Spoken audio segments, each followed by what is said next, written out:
আজকের গল্পটি হল দুয়ার শক্তি। অনেক ব্যস্ত এক ডাক্তার। শুধু উনার অ্যাপয়েন্টমেন্ট পেতে হলে মাঝে মাঝে মাসের পর মাস অপেক্ষা করতে হয় রোগীদেরকে।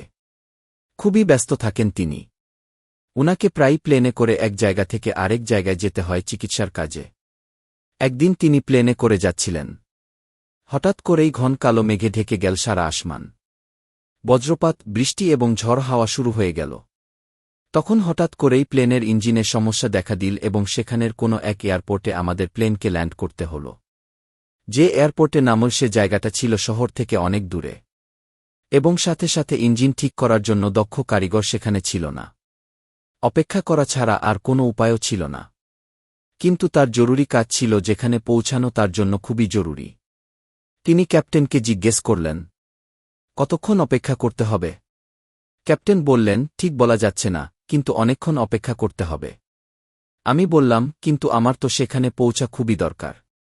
ক্যাপ্টেন বললেন, তাহলে আপনি গাড়ি করে চলে যান না কেন? এখান থেকে মাত্র ৩ ঘন্টার রাস্তা। এছাড়া আর কোনো উপায়ও ছিল না। তাই তিনি গাড়ি করেই রওয়ানা দিলেন। কিছু দূর যাওয়ার পর আবার সেই ঘন কালো মেঘ, বৃষ্টি আর ঝড় শুরু হয়ে গেল।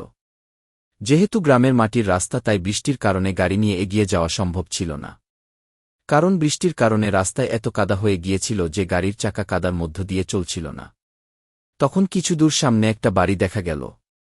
তিনি ঠিক করলেন ওই বাড়িতে গিয়ে বৃষ্টি থামার আগ পর্যন্ত যদি আশ্রয় পান তাহলে নামাজ আদায় করতে পারবেন। তিনি ওই বাড়িতে গেলেন এবং দরজায় নাড়ালেন। এক বৃদ্ধ মহিলা দরজা খুললেন এবং ভেতরে আসতে বললেন। তিনি বৃদ্ধ মহিলাকে সবকিছু বললেন এবং নামাজ পড়ার অনুমতি চাইলেন। বৃদ্ধ মহিলা তাকে ভেতরে আসতে বললেন। ভেতরের রুমে একটা জায়নামাজ ছিল এবং জায়নামাজের পাশে এক ছোট্ট ছেলে শুয়েছিল। একটু পর পর বৃদ্ধ মহিলা ছেলেটির পাশে এসে বসে দেখে যেতেন ছেলেটি কেমন আছে, এবং তার পাশে বসে বসে দোয়া করতেন। বেশ কিছুক্ষণ পর তিনি উনাকে জিজ্ঞেস করলেন, ছেলেটির কি হয়েছে? বৃদ্ধ মহিলা বললেন, ছেলেটির মা বাবা কেউ নেই। আমি ওর নানি। ছেলেটা খুবই অসুস্থ। আশেপাশের সকল ডাক্তারকে দেখিয়েছি কিন্তু কোনো কিছুই হচ্ছে না। এখানকার ডাক্তাররা বললেন, শহরে একজন ভালো ডাক্তার আছে যে হয়তো এই ছেলেটার ভালো চিকিৎসা করতে পারবে। আমি অনেক চেষ্টা করেছি সে ডাক্তারের অ্যাপয়েন্টমেন্ট নেয়ার জন্য, কিন্তু তারা বলেছে ৬ মাস পর যোগাযোগ করার জন্য। ৬ মাসের আগে সেই ডাক্তারের সাথে যোগাযোগ করা সম্ভব না। সেদিন থেকে আল্লাহর কাছে দোয়া করছি, হে আল্লাহ, আমাদের জন্য সহজ করে দেও।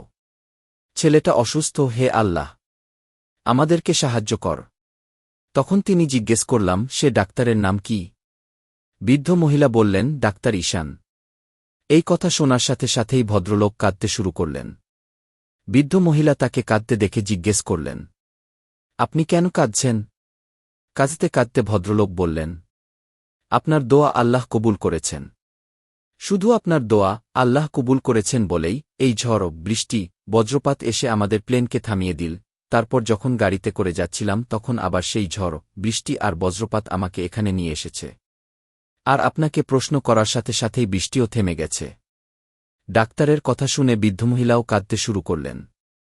এই কাহিনী এক আলেমের কাছে বলার পর ডাক্তার ঈশান বললেন, সেদিন আমি শিখেছি, আল্লাহ যার ভাল চান তার জন্য যা কিছু সম্ভব তা তিনি নিজেই করেন। অবশেষে ডাক্তার ঈশান ছেলেটির চিকিৎসা করেছিলেন। শিক্ষা একটু ভেবে দেখেন, ৬ মাস আগের অ্যাপয়েন্টমেন্ট ছাড়া যে ডাক্তারের সাথে দেখা করাটাও অসম্ভব ছিল, সেই ডাক্তারকে এত দূর একটা গ্রামে টেনে হেঁচড়ে আল্লাহ সেই ঘরেই এনে তুলেছেন যেখানে তার দরকার ছিল। আর এই কাহিনী যদি আসলেই বুঝতে পারেন তাহলে মনে রাখবেন, যখন যা দরকার আল্লাহর কাছে চাইতে ভুলবেন না। মনের মধ্যে সেই বিশ্বাসটুকু রেখে আল্লাহর কাছে দোয়া করেন।